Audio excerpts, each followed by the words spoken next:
सबों का बहुत स्वागत है। आज हमारे सीनियर लीडर और नेशनल स्पोक्सपर्सन संबित पात्रा जी बहुत इंपॉर्टेंट इशू लेके आए हैं और इसकी मैग्नीट्यूड इतनी बड़ी है कि बहुत ही डिस्टर्बिंग है सब तरफ। और आज उसका डिटेल लेके संबित जी आए हैं हमारे पास और हम बोलेंगे सर आप। धन्यवाद पंत साहब, आप सबका स्वागत है। नमस्कार। प्रेस कॉन्फ्रेंस में आने से पहले आज टीवी चैनल के ऊपर अभी जो दृश्य देखने को मिला है वो बहुत ही हृदय विदारक है, बहुत ही चिंताजनक है। अभी राजस्थान के बयाना, भरतपुर के बयाना में जो दृश्य आप सबने देखा होगा, चैनल में अभी चल रहा है। एक ट्रैक्टर एक युवक के ऊपर, जिस युवक का नाम निरपत है, उस युवक के ऊपर चढ़ जाता है और युवक की वहीं पर तत्कालीन हत्या हो जाती है, उसकी मृत्यु हो जाती है। विभत्स दृश्य है। ये केवल एक युवक की हत्या का विषय नहीं है, एक युवक की मृत्यु का विषय नहीं है। ये केवल एक ट्रैक्टर एक युवक के ऊपर चढ़ गया, राजस्थान के एक गांव और एक जिले का विषय नहीं है। ये आज पूरे राजस्थान का विषय है। ये आज कांग्रेस शासित राज्यों का विषय है।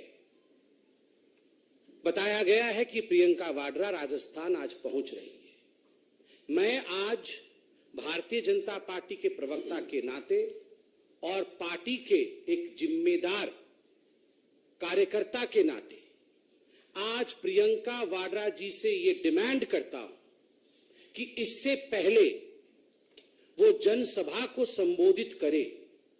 ये जो हृदय विदारक दृश्य है भरतपुर का, हत्या हो रही है, सरेआम हत्या हो रही है, उसकी रिकॉर्डिंग हमारे सामने है। ये लड़ाई कोई आज की नहीं है। अनेक वर्षों की दो परिवारों के बीच लड़ाई, पुलिस ने कंप्लेंट, उसके बावजूद हत्या। प्रियंका वाड्रा पहले उस गांव में जाए, पहले जाके उन पुलिस कर्मियों को, वहां के डीएम, वहां के एसपी और वहां के प्रशासन को सस्पेंड करके वो हिम्मत दिखाए कि वो केवल भाषण और स्लोगनरिंग के लिए नहीं है, वो खड़ी हो सकती है। She has to project that she has the spine, she has the gall to visit Bharatpur, to visit the place where this gruesome incident, this gruesome murder has taken place only a while ago, and the video which has gone viral across the country and beyond is heart-wrenching. This is the call to Priyanka Vadra. Priyanka ji, विषय तो बहुत ही गंभीर है जिस पे आज हम press conference कर रहे हैं, मगर दृश्य देखने के बाद अपने आप को रोका नहीं गया। इसलिए हमने आपसे ये चैलेंज दिया है कि आप पहले वहां जाएं। अब मैं विषय पे आता हूं। हिंदुस्तान की ये खूबसूरती है, लोकतंत्र की ये खूबसूरती है कि जब चुनाव आते हैं तो घोषणा पत्र आते हैं। घोषणा पत्र एक पुलिंदा होता है जवाबदेही का। घोषणा पत्र एक पुलिंदा होता है कि हम क्या करेंगे जनता के लिए, हम किस प्रकार से जनता को आगे उनके विकास के लिए काम करें। अगर घोषणा पत्र आप लागू नहीं करते, जिन राज्यों में आपने इससे पहले शासन किया, जिन राज्यों में इससे पहले आपने घोषणा की थी और वहां घोषणा पत्र लागू नहीं होता है, तो कभी आप खालिस्तान के समर्थन में खड़े हो जाते हैं, तो कभी हमास के समर्थन पे खड़े हो जाते हैं। आज अशोक गहलोत खालिस्तान के समर्थन में उन्होंने बयान दिया है। राहुल गांधी और कांग्रेस पार्टी आज हमास के समर्थक के रूप में पूरे हिंदुस्तान और पूरे विश्व में वो देखी जा रही है। आखिर हमास का समर्थन क्यों करना पड़ रहा है? आखिर खालिस्तान के समर्थन के पीछे अशोक गहलोत को क्यों जाना पड़ रहा है? एक ही शब्द है, तुष्टीकरण। अगर घोषणा पत्र लागू किया होता हिमाचल प्रदेश में, अगर घोषणा पत्र लागू किया होता कर्नाटक में, तो आज खालिस्तान शब्द का प्रयोग नहीं करना पड़ा होता, जिस खालिस्तान के कारण इंदिरा गांधी जी की हत्या हुई। अभी एक विदेशी राष्ट्र में एक टैब्लॉइड गया था, इंदिरा गांधी की हत्या को सेलिब्रेट करने की कोशिश की थी। भारत के सरकार ने खड़े होकर उसका विरोध किया था और आज एक कांग्रेस के सिटिंग मुख्यमंत्री खालिस्तान के लिए बोल रहे हैं। इसलिए बोल रहे हैं क्योंकि घोषणा पत्र ना तो हिमाचल प्रदेश में लागू हुआ और ना ही कर्नाटक में लागू हुआ। मैं लेकर आया हूं घोषणा पत्र। हिमाचल प्रदेश में क्या घोषणाएं की थी, कर्नाटक में क्या घोषणाएं की थी और अंततोगत्वा किस प्रकार से उनका हश्र, उनका अंजाम नकारात्मक रहा, वो इंप्लीमेंट नहीं हुए भी तो इस प्रकार से हुए कि मिलने के बदले देना पड़ा, लेने के बदले देना पड़ा। अब देखिए, जहां तक हिमाचल प्रदेश का सवाल है, जो सबसे बड़ी घोषणा की गई थी राहुल गांधी जी द्वारा और प्रियंका वाड्रा जी द्वारा, वो क्या थी? युवाओं को लेकर थी कि हम सत्ता में आएंगे। हिमाचल प्रदेश में पहली कैबिनेट की बैठक में 5 लाख युवकों को रोजगार दी जाएगी। 5 लाख युवकों को, 1 लाख नहीं, 2 लाख नहीं, 20,000 नहीं, 25,000 नहीं, एक साथ 5 लाख युवकों को नौकरी दे दी जाएगी और वो भी कोई 10-12 कैबिनेट में नहीं, पहली कैबिनेट में इसकी घोषणा होगी। कुछ नहीं हुआ। कई कैबिनेट की बैठक हो गई, लगभग 11 महीने की सरकार हो गई है, कुछ नहीं हुआ। आज का टैगलाइन है, कुछ नहीं हुआ। दूसरी बड़ी घोषणा क्या थी प्रियंका वाड्रा जी द्वारा? प्रियंका जी, आप तो आज पहले हमारा चैलेंज भरतपुर वाला एक्सेप्ट करिए और ये दूसरा चैलेंज मैं आपके सामने रख रहा हूं। आपने हिमाचल प्रदेश में सीना ठोक के कहा था, आपने सर उठाकर कहा था हिमाचल प्रदेश में कि हम 22 लाख महिलाओं को 1,500 रुपए मुआवजा देंगे। 1,500 रुपए प्रति माह मुआवजा 22 लाख महिलाओं को। लाख तो ऐसे बोलते हैं जैसे पता नहीं। 5 लाख युवक, 22 लाख महिलाएं, कुछ नहीं हुआ। क्या हुआ? 1150 रुपए और 1350 रुपए जो हिमाचल प्रदेश में जयराम ठाकुर जी की सरकार, भारतीय जनता पार्टी की सरकार जो मुआवजा महिलाओं को दे रही थी, जो पेंशन दे रही थी, उसे बढ़ा करके 1,500 कर दिया। 1350 तो हम ही दे रहे थे। आपने कहा था अतिरिक्त 22 लाख महिलाओं को आप देंगे 1,500 रुपए। क्या हो गया? भुगतान क्यों नहीं हुआ? कुछ नहीं हुआ। 300 यूनिट बिजली फ्री देंगे, 300 यूनिट बिजली फ्री देंगे, कुछ नहीं हुआ। उल्टा 125 यूनिट जो फ्री जयराम ठाकुर जी की सरकार, भारतीय जनता पार्टी की सरकार हिमाचल प्रदेश में दे रही थी, उसे भी कैंसिल कर दिया गया। 300 यूनिट बिजली फ्री देंगे, कुछ नहीं हुआ। युवाओं के लिए 680 करोड़ रुपए का स्टार्टअप फंड स्टार्ट करेंगे पहली कैबिनेट की बैठक में, और सब कुछ पहली कैबिनेट की बैठक में ही करने वाले थे।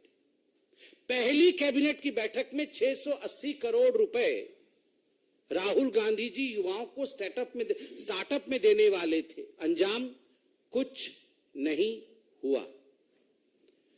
और तो और प्रियंका वाड्रा और राहुल गांधी जी ने कहा था हिमाचल प्रदेश में जाकर के कि मोबाइल क्लिनिक से हर गांव में हम मुफ्त इलाज पहुंचाएंगे। हर गांव में मोबाइल क्लिनिक जाएगी। पहली कैबिनेट की बैठक में यह पारित हो जाएगी और गांव-गांव में जाके मोबाइल यूनिट काम करेगी। अंजाम कुछ नहीं हुआ। एक भी मोबाइल यूनिट, आप यहां मीडिया के सब वरिष्ठ लोग बैठे हैं, एक भी रिकॉर्डिंग करके लाके दिखा दीजिए कि कहीं मोबाइल यूनिट से वहां चिकित्सा चल रहा है। कुछ नहीं हुआ। पशुपालकों से हर दिन 10 लीटर दूध खरीदेंगे, 10 लीटर दूध खरीदेंगे। यह हिमाचल प्रदेश में कांग्रेस ने अपने घोषणा पत्र में कहा था। गूगल करके अभी निकालिए घोषणा पत्र। हम घोषणा पत्र लेके नहीं आए हैं। कांग्रेस के घोषणा पत्र को हम न छूते हैं न उस पर विश्वास करते हैं। आप जरा रिसर्च कर लीजिएगा, लिखा हुआ था पशुपालकों से 10 लीटर दूध खरीदा जाएगा प्रतिदिन। कुछ नहीं हुआ। मैं तो आज युवकों से कहूंगा, युवकों आज आप ट्विटर में ये हैशटैग चलाइए, कुछ नहीं हुआ। और उसके बाद 2 रुपए किलो गोबर भी खरीदा जाएगा। ये जो लोग गौवंश के खिलाफ थे, दबाव में आके इन्होंने कहा था दूध खरीदेंगे, गोबर खरीदेंगे, उसका भी स्टेटस कुछ नहीं हुआ। ये हिमाचल प्रदेश में स्टेटस है। और तो और हिमाचल प्रदेश में मुख्यमंत्री सक्कू जी, उप मुख्यमंत्री अग्निहोत्री जी और प्रियंका वाड्रा जी ने जाके कहा था कि 63,000 पद अभी खाली है, सरकारी पद, उसमें 37,000 नए पद जोड़ करके 1 लाख लोगों को नौकरी दी जाएगी, तत्कालीन दिया जाएगा। जैसे ही हम सरकार में आएंगे तत्क्षणात नौकरी दी जाएगी। स्टेटस कुछ नहीं हुआ। कुल मिलाकर के ये सब कुछ नहीं हुआ कैटेगरी में। हिमाचल प्रदेश में कुछ नहीं हुआ। अब कर्नाटक में क्या हुआ है इसकी कहानी भी आप सुनिए। आप तो जानते ही हैं, एक ही व्यक्ति के घर से 120 करोड़ रुपए 102 करोड़ रुपए निकल रहा है। ट्रांसपोर्टर, कॉन्ट्रैक्टर, इंजीनियर, जिसको देखो आज कर्नाटक में वो हड़ताल में है। घोषणा पत्र में क्या कहा था? घोषणा पत्र में कहा था कि शक्ति स्कीम लागू होगी, जिसमें महिलाओं के लिए पब्लिक ट्रांसपोर्टेशन फ्री होगा। इंप्लीमेंट करने की कोशिश की गई, नतीजा क्या हुआ? Over crowding. जो लोग शांति प्रिय तरीके से बस में महिलाएं जा पा रही थी वो आज जा नहीं पा रही। जो तनख्वाह मिलती थी बस ड्राइवर, कंडक्टर और उनके स्टाफ को, आज वो तनख्वाहें बंद पड़ी हैं, डिले हो रही है, तनख्वाहें नहीं जा रही हैं। कितना लॉस हो रहा है इसमें बड़े अच्छे से कर्नाटक की मैं अखबारों में देख रहा हूं। Estimated loss is around 1,563 crore रुपए for the KSRTC, Karnataka state road transport corporation का लगभग 1,600 करोड़ रुपए का नुकसान है। ठीक उसी प्रकार 770 करोड़ रुपए का BMTC का नुकसान है, 906 करोड़ रुपए का NWKRTC का नुकसान है और 810 करोड़ रुपए का KKRTC का नुकसान है। नुकसान ही नुकसान, इंप्लीमेंट नहीं हो पा रहा है। दूसरा, गृह ज्योति। हम बिल्कुल गृह ज्योति, हर घर में बिजली आ जाएगी, हर घर में मुफ्त बिजली देंगे गृह ज्योति। आज कर्नाटक में गृह अंधकार, ज्योति पहुंच नहीं रही है, बिजली पहुंच नहीं रही है और इस वादे के कारण आज अंधकार में कर्नाटक डूबा हुआ है। वो होता है ना, आप कुछ भी वो कोई आप दरखास्त लाते हैं कि मुफ्त मिलेगा तो उसमें एक एस्ट्रिक होता है, नीचे कंडीशन छोटे छोटे लिखे रहते हैं, जिनको माइक्रोस्कोप में पढ़ो तो जाके मालूम पड़ता है कि उसमें कंडीशन तो बड़े भयंकर थे। तो गृह ज्योति में भी एस्ट्रिक लगा करके ऐसे कंडीशन लगा रखे हैं कि किसी को गृह ज्योति योजना का लाभ कर्नाटक के अंदर आज कांग्रेस की सरकार में मिल नहीं रहा है। और नतीजा पावर कट, नतीजा टेक्निकल ग्लिच।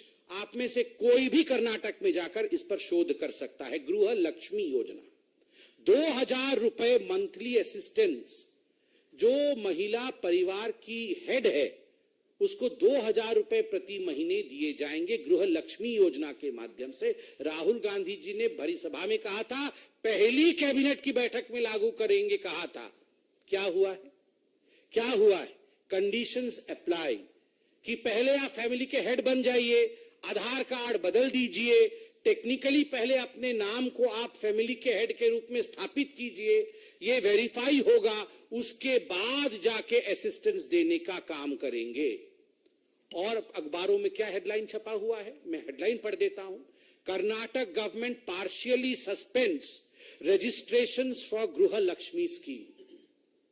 जो रजिस्ट्रेशन करने की प्रक्रिया आरंभ की थी उसे उन्हें बाध्यतम सस्पेंड करना पड़ा। इसलिए सस्पेंड करना पड़ा क्योंकि टेक्निकलिटीज जो थी वो मीट नहीं हो रही थी। तो आपने अनाउंस क्यों किया राहुल गांधी जी? पहले आपको टेक्निकल विषय पे साउंड हो। वैसे राहुल एंड टेक्निकलिटी ये तो एक साथ कभी जा ही नहीं सकते। वो समझते कहां है, वो समझते कहां है टेक्निकलिटी। ये तो आधार के विरोधी थे, ये तो जैम के विरोधी थे। आज कह रहे आधार में ठीक करो, जैम में ठीक करो, तब गृह लक्ष्मी हम लागू करेंगे। इसके साथ साथ अन्य भाग्य योजना, हम 10 केजी चावल प्रति घर के हर सदस्य को 10 केजी चावल दिया जाएगा। आज क्या नतीजा है? दूसरे राज्यों ने भी कर्नाटक को मदद देने से इनकार कर दिया है। दूसरे राज्यों ने भी कहा है कि हम भी ये नहीं दे सकते हैं, आपको इसमें मदद नहीं कर सकते हैं। सारा का सारा ठीकरा केंद्र के ऊपर फोड़ने की कोशिश कर्नाटक की सरकार कर रही है। और जो 5 केजी चावल नरेंद्र मोदी जी की सरकार कोरोना के समय से दे रही है, उसकी भी acknowledgement, even the Karnataka government is not acknowledging what the Modi government is doing of giving 5 kg free rice to every family. बंधुगण, इतना ही नहीं, युवा निधि 3,000 रुपए प्रति महीने कर्नाटक में जो अनएम्प्लॉयड युवक है उसको दिया जाएगा, और 1,500 रुपए प्रति महीने जो डिप्लोमा धारक युवक है उसको दिया जाएगा। 3,000 जो ग्रेजुएट है और 1,500 रुपए जो डिप्लोमा है। स्टेटस कुछ नहीं हुआ, नॉट इंप्लीमेंटेड। आप देख सकते हैं, बड़ा बड़ा स्टेटस लिखा हुआ है, नॉट इंप्लीमेंटेड। बंधुगण, आज ये प्रेस कॉन्फ्रेंस हमने इसलिए किया है, और ये पहला प्रेस कॉन्फ्रेंस नहीं है। हम जिन राज्यों में चुनाव हो रहा है, चाहे वो मध्य प्रदेश में हो, चाहे राजस्थान में हो, उन चुनावी राज्यों में भारतीय जनता पार्टी, चाहे छत्तीसगढ़ में हो, चाहे मिजोरम में, उन चुनावी राज्यों में, तेलंगाना में भी भारतीय जनता पार्टी जाकर के ये जो विपक्षी दल है अपने घोषणा पत्र में जो लुभावने वादे करते हैं ताकि उन्हें वोट मिल जाए, मगर उनका पालन नहीं करते हैं, इसका खुलासा भारतीय जनता पार्टी हर राज्य में करेगी। और भारतीय जनता पार्टी सीना ठोक के आज ये चैलेंज करती है, ऐसा कोई स्कीम नहीं है जो मोदी जी ने वादा किया है और डिलीवर नहीं किया है। हमने कहा था राम मंदिर बनेगा, बना। हमने कहा था घर में घुस के मारेंगे, एयर स्ट्राइक और सर्जिकल स्ट्राइक हुआ। जो हमने कहा है वो मोदी जी ने किया है। इसलिए लेट्स टेक दिस चैलेंज। जो हमने कहा है वर्सेस जो आपने कहा है, हमने किया है और वहां कुछ नहीं हुआ है। मगर इन सबसे पहले प्रियंका गांधी, प्रियंका वाड्रा जी से मेरी गुजारिश है, क्योंकि ये बहुत सेंसिटिव विषय है, मेरी गुजारिश है कि भरतपुर वाले विषय में तुरंत वो भरतपुर के लिए रवाना हो और वहां जाके प्रशासन को सस्पेंड करे, वहां जाके गहलोत जी की तरफ से क्षमा याचना करे। और खालिस्तान पर भी जो गहलोत जी सोचते हैं, क्या वही गांधी परिवार सोचती है? हमास पर तो क्या सोचती है वो हम जानते हैं, मगर खालिस्तान पर जो अशोक गहलोत सोचते हैं, क्या वही प्रियंका वाड्रा और राहुल गांधी सोचते हैं? इसका जवाब भी आज प्रियंका वाड्रा दे। बहुत बहुत धन्यवाद। कोई प्रश्न हो तो अवश्य पूछे।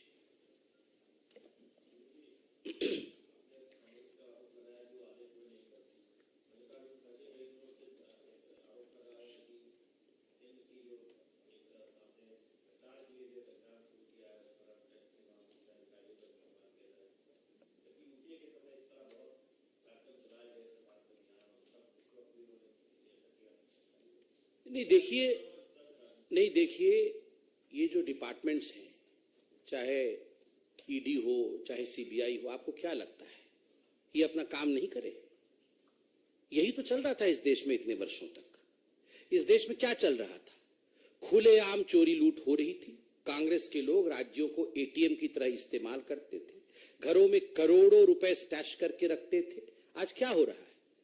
आज ये पैसे कर्नाटक से उठा करके तेलंगाना भेज रहे हैं चुनाव के लिए। एटीएम के रूप में कर्नाटक का प्रयोग हो रहा है।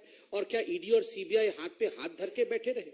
जब हम डिबेट में जाते थे तो हमें याद है, आप ही के चैनलों के एंकर हमें पूछते थे, when will this country change? कब ये देश बदलेगा? कब यहां पर पॉलिटिशियंस भी पकड़े जाएंगे? पकड़े जा रहे हैं, तो अब रोना धोना क्यों है? चोरी करेंगे तो पकड़े जाएंगे।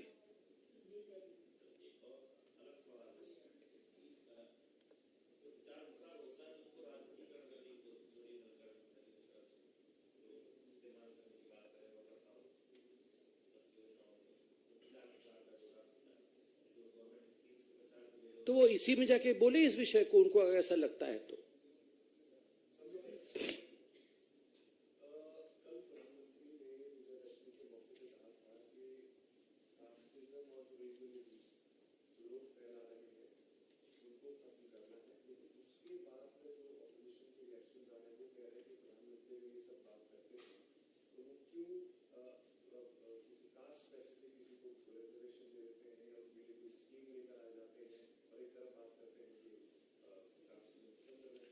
देखिए, there is a difference between appeasement और किसी को एम्पावर करना। एम्पावरमेंट और अपीजमेंट में डिफरेंस है।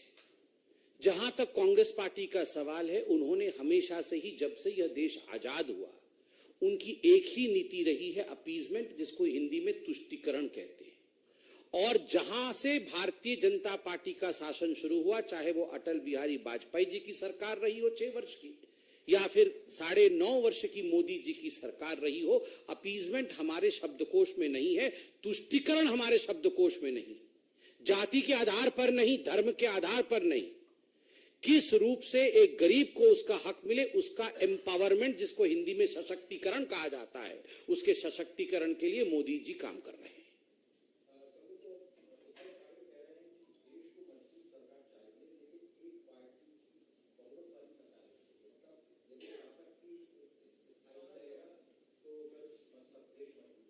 नहीं, कल तो मैं सुन रहा था आशीष सेल्लार जी को। आशीष सेल्लार जी ने उद्धव ठाकरे जी के लिए बहुत अच्छे शब्द का प्रयोग किया। वो कांग्रेस हृदय सम्राट है। उनके पिताश्री हिंदू हृदय सम्राट होते थे, अब उद्धव जी कांग्रेस हृदय सम्राट है। तो स्वाभाविक है, ये सारे लोग तो चाहते ही खिचड़ी बने, सब मिल बांट के खाएं, खिचड़ी सरकार बने, परिवार की सरकार बने, यही वो चाहते हैं। मगर देश की जनता ऐसा होने नहीं देगी और कांग्रेस हृदय सम्राट को बहुत बड़ा ठेस पहुंचेगा।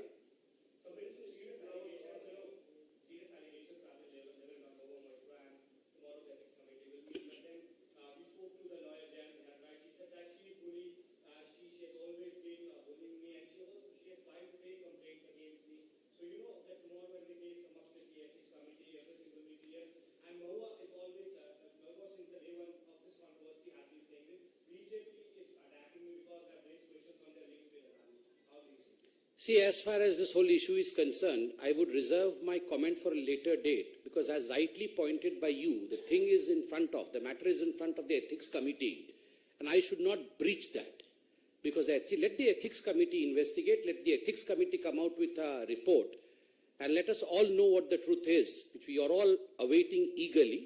Let me not cross the line of commenting before the ethics committee comments.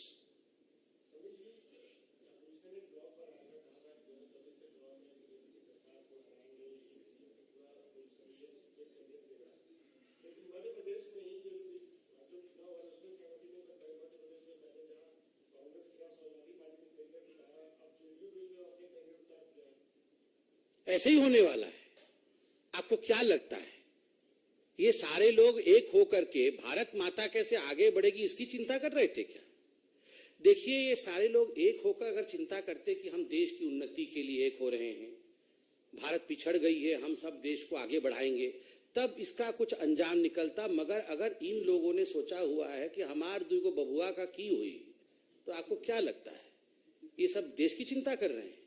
ये अखिलेश जी बहुत देश की चिंता कर रहे हैं, ये सोनिया जी देश की चिंता कर रही, ये सब चिंता कर रहे हैं हमार बबुआ लोगों का क्या होगा, इसलिए ये सब हो रहा है। सब अभी शुरू नहीं, अभी तो आप ट्रेलर देख रहे हैं। देखिए 24 के चुनाव से पहले क्या होने वाला है।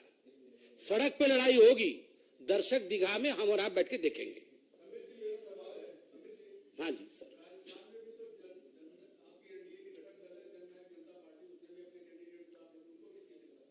नहीं, हम सड़क पे लड़ रहे हैं क्या? हम किसी के खिलाफ कंप्लेंट कर रहे हैं क्या?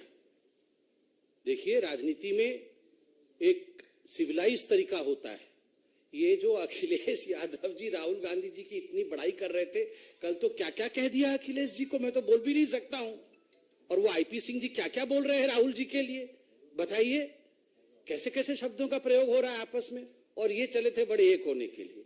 This marriage is not possible.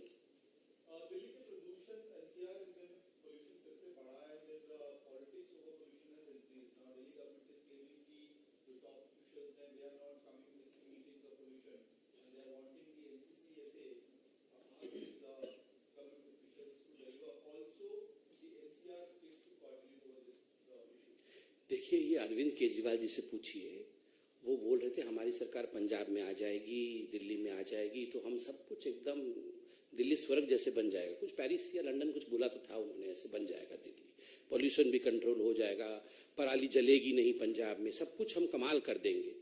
देखिए, ये अरविंद केजरीवाल जी एक ऐसे व्यक्ति हैं, आप आज पूछिए जो बाइडेन के ऊपर धर देंगे लेके कि सब कुछ उनके लिए हुआ, अमेरिका में हमारी सरकार आएगी तब जाके ये दिल्ली ठीक होगा। तो इस प्रश्न का कोई उत्तर नहीं है। ये अरविंद केजरीवाल जी को संभालना, उनके प्रश्नों का उत्तर कोई नहीं दे सकता है, क्योंकि वो घड़ी घड़ी रंग बदलते हैं।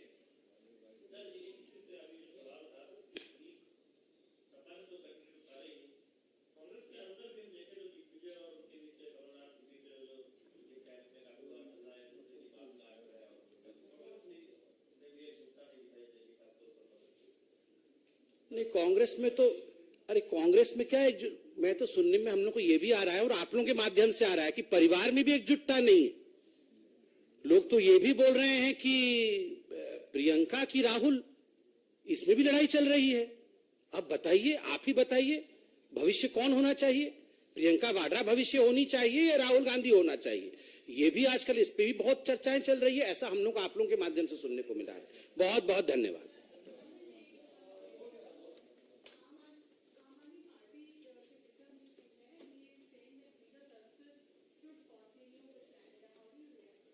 I would not react to that, because this is an issue out of the purview of a party. This is an issue of the government.